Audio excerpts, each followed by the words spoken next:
Europe 1, il est 8h33, la revue de presse. De Natacha Polony. Bonjour Natacha. Bonjour Thomas, bonjour Julie, bonjour à tous. Ce matin, une de vos journaux, on sent quand même une pointe d'agacement. Le Parisien, on se calme. Et Libération, c'est par où la sortie?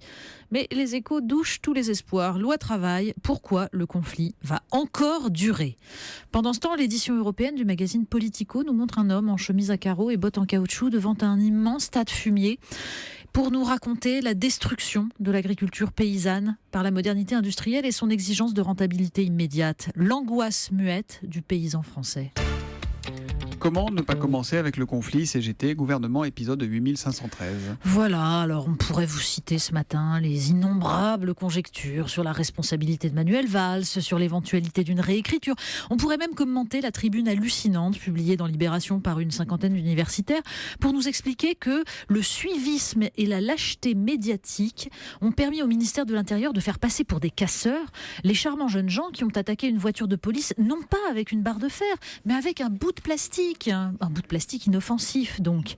Bon, mais on s'amusera plutôt des mots de Jacques Juillard dans Marianne. Le gouvernement déposerait-il un projet de loi sur les migrations des anguilles dans la mer des Sargasses ou sur la conservation des cornichons dans le vinaigre blanc que l'opposition de gauche, avec en tête les frondeurs devenus des dynamiteurs, s'empresserait de déposer une motion de censure au nom des vraies valeurs de la gauche bafouées dans la mer des Sargasses? Mais en fait, pour comprendre ce qui se joue dans ce divorce, dans cette dislocation de la gauche, eh bien, il y a un texte à lire, celui de Coralie Delhomme sur le Figaro Vox. Elle explique, exemple précis à l'appui, comment la loi travail est dictée par les GOPÉ. Vous ne savez pas ce que c'est? Non. Grandes orientations de politique économique dans le cadre du programme Europe 2020. Et comme le résume Jean-Claude Juncker, vous savez, l'homme pour qui il n'y a pas de choix démocratique en dehors des traités européens, à voir les réactions que suscite la loi travail, a-t-il dit. Je n'ose pas m'imaginer quelle aurait été la réaction de la rue à Paris ou à Marseille si votre pays avait dû appliquer des réformes comme celles qui ont été imposées aux Grecs. Alors, au sujet du mouvement social actuellement en cours, conclut Coralie Delhomme, Myriam El Khomri a eu ces mots très contestés. Il n'est pas question que l'économie de notre pays soit prise en otage. Ils sont pourtant incontestables, nous dit Coralie Delhomme. L'économie de notre pays est depuis longtemps en situation de captivité. Simplement, les rançonneurs ne sont pas forcément ceux que l'on croit.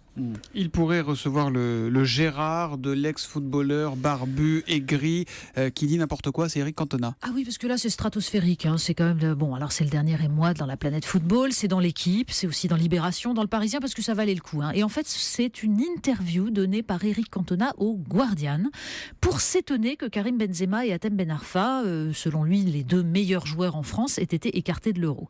Et là, je vous cite donc Cantona dans le Guardian. Deschamps est peut-être le seul en France à avoir un nom aussi français. Personne ne s'est jamais mélangé avec quiconque dans sa famille, comme les Mormons en Amérique. Un Français avec un nom français, c'est louche, il doit être raciste. Voilà, et Didier Deschamps qui a décidé de porter plainte contre Eric Cantona. On en parlait tout à l'heure. Xavier Niel à présent, le rare Xavier Niel. Mais oui, il est le patron qui plaît aux médias et il est aussi le patron qui possède beaucoup de médias. Et Xavier Niel a droit à 8 pages d'interview dans Society. L'hebdomadaire Politis avait d'ailleurs consacré il y a 2 semaines une enquête au système Free, avec fichage, répression syndicale et licenciement abusif. Mais le patron sympa répond tranquillement. Et avec lui, c'est formidable. 8 pages et le libéralisme devient cool, parce qu'il n'y a plus question que de créativité, de salariés qui se donnent totalement pour l'entreprise qu'ils aiment. Et puis il dit putain, il se marre, il explique qu'il aime les trucs différents, interdits, dangereux. Il évoque sans détour son emprisonnement pour proxénétisme aggravé et son séjour à la santé, pour recel d'abus de biens sociaux aussi, ses séances d'intimidation avec Patrick Lelay. Il aime la loi travail, il aime Uber parce que le monde évolue, dit-il. Il déteste bien sûr l'establishment, les élites, les grandes écoles. Et quand l'interview se termine, il conclut même par « Attendez, mais je crois que je suis actionnaire de Politis, non ? Il faudrait que je vérifie. » Alors c'est sûr que, vu comme ça, c'est la CGT qui a l'air ringarde. On termine avec un très très très long voyage. Oui, parce que je suis sûre que vous ne connaissez pas la République autonome du Caracal-Pakstan. Je l'avais bossé celle-là. Non, je ne connais pas la République autonome du Caracal-Pakstan. Voilà. Et voilà, capitale Noukous. C'est le magazine styliste qui nous apprend que, que c'est d'abord qui nous apprend que c'est du côté, que ça existe, que c'est du côté de l'Ouzbékistan, et que l'État y a quelques problèmes de trésorerie. Du coup, les enseignants ont été payés en poussins fraîchement éclos. Oui, je vous jure. L'an dernier, c'était des pommes de terre, des carottes et des citrouilles. Et alors, en plus, Le scandale, c'est que les poussins ont été surévalués, donc les enseignants ont été payés 2 fois moins cher qu'ils auraient dû.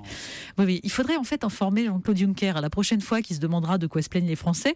Il pourra me proposer mieux que la Grèce comme exemple. L'Ouzbékistan, les poussins. Et grâce à Natacha Polony, ce matin, nous sommes tous des Caracal-Pakistanaises et des Caracal-Pakistanais. Oh bravo, admirable. Pas évident. Hein. La revue de presse de Natacha Polony qui revient de lundi à 8h30 sur Europe 1. Lundi, Natacha. À lundi.